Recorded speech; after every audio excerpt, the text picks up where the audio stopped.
July astrology, let's do it. Get your pen and paper out because I'm throwing out key dates, okay? July in general is a time where we're switching up our MO. We're not going to be focused on external productivity. We're going to sit back and observe and adjust our internal world accordingly, depending on what information we collect.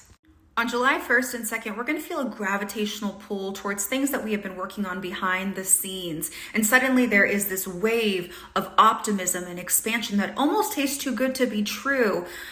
And you may dismiss them, but don't. This is the universe planting seeds of possibility for your life to come. So even though it seems a little lofty or dreamy or just out of reach, water the seeds and you will reap the benefits in time.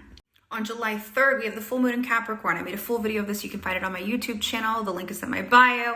But in essence, this is going to be a really beautiful, lovely time where we lay all of our baggage out on the table and we recognize how much we've lost and how much we've grown as it relates to a one-on-one relationship.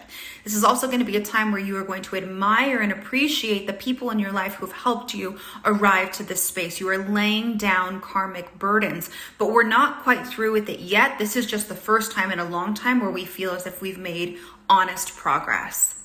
Simultaneously, we have Venus conjunct Mars in Leo from the 1st to the 9th. And so this puts an emphasis on our relationships. It doesn't have to be romantic, but if you are in a relationship, especially romantic relationships, people are putting on performances. It's theatrical, it's dramatic. It's like, wow, we're really taking it to that level. Okay, it. Let's do it. This also might be a time where everyone wants to socialize more or celebrate something, probably all the burdens that they're releasing, but the energy is high and people are, it feels like a reality show type energy. And thank God on July 10th, Mars moves into Virgo at the same time that Mercury moves into Leo. So Mars in Virgo is all about the details, but because we're in Cancer season and we're pulling inside of ourselves, this is about the internal systems. What routines do you have inside of your body, your spiritual practice, your physical health? What does your home look like? Are your clothes color coordinated? There's going to be an emphasis on creating a system that supports the purification of your mind and body. Gorgeous. High functioning side is, of course, your purifying. Low functioning side is your nitpicky, you're hard on yourself, and you're striving for perfection rather than progress. And as I said, Mercury also moves into Leo on July 10th, and this is when the floodgates finally open. We're ready to release or express and not only talk about either what we've been working on behind closed doors or how far we've come as it relates to a one-on-one karmic relationship, but we want attention and appreciation and applause for the things that we've overcome. We're holding the mic. Hello, hear me, hear me. July 17th is a big day. It is the new moon in Cancer, the nodes switch into Aries and Libra, and Jupiter is in Taurus, square Mercury and Leo. So let's begin with the new moon. The new moon exists for the sole purpose of replenishing and emptying our emotional reservoir. It wants us to start at zero. And as it empties us, it starts to fill us with a sense of security. I feel safe. I feel loved. You are safe. You feel loved. The new moon is also opposite Pluto. So this brings a silent, emotional intensity. Just be on the lookout for things that aren't being said or things that are being said that are so sweet that it actually starts to hurt. Jupiter in Taurus, Mercury and Leo at a square aspect. This creates an environment where we want to feel cozy and socially accepted for who we are at the expense of really showing up as ourselves or over-promising and under-delivering. And so people might be singing things into our ears that we just find so sweet and romantic, but it's not, it's just an idea that we would like to entertain versus a reality that we are willing to stand by.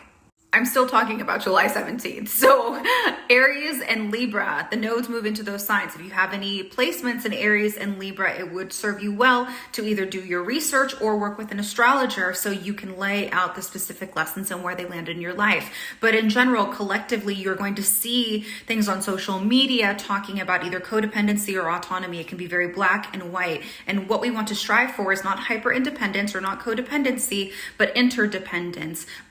Keeping our identity no matter where we are and releasing workplaces, relationships, situations, and habits that have previously allowed us to abandon ourselves in the name of false connection. Well, I don't know why I put these. In the name of false connection. If you're in a relationship with someone or you have a job that requires that you socialize with other people, you can notice that they are a little bit more selfish or focused on ends. They're trying to understand who they are now. Again, we're having this awakening to self, needing to reestablish oneself in multiple different areas of life. So if you start to see like me, my, behavior in others, just know that they're trying to work it out. Give them grace, and give yourself grace too.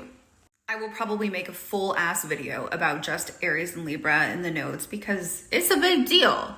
On July 22nd, we have the sun moving into Leo. The sun loves being in Leo. It expresses itself with ease. And so this is going to be a time where you may feel a little bit more comfortable or compelled, or circumstances might require that you show up authentically and that you put on your best performance. Venus also goes retrograde in Leo on this day. And so this is a time where, your milkshake is bringing boys to the yard or exes to the yard. It's not the best time to level up in your commitments or to make a commitment or to say something that is concrete or signing any particular contract. And the reason why is this transit exists to help us reestablish or reassess what we value and who we are. It's just a cleanup time. The way that I like to think about retrogrades is when your phone needs to update, it's like your software is outdated. And so this is a time where we are updating our morals, our values, all of the things that we care about. So you can see why logic is like, let's just wait a little bit. Let me figure myself out. Let me finish the update and then I'll get back to you.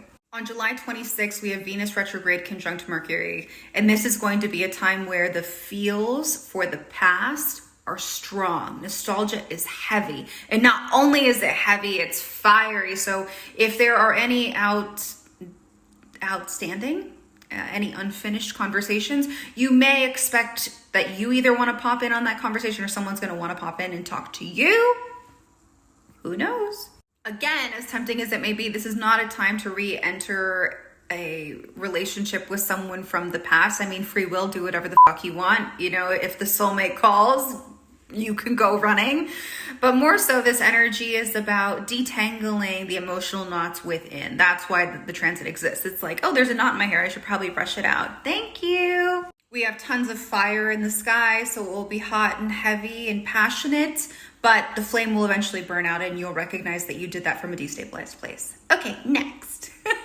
At the end of the month, July 30th, Jupiter is an aspect to Mars and Virgo. And this is a time where all of our optimism, our positivity, rising against all odds starts to pay off. We put the optimism into practice. We take these big ideas and we create routines that help us establish the goals that we had in mind. So we are bearing the fruits of our labor. Great. If you would like to book a one-on-one session with me, you can find me at willandwising.com and I can tell you exactly when and where this is happening in your life. Toodles.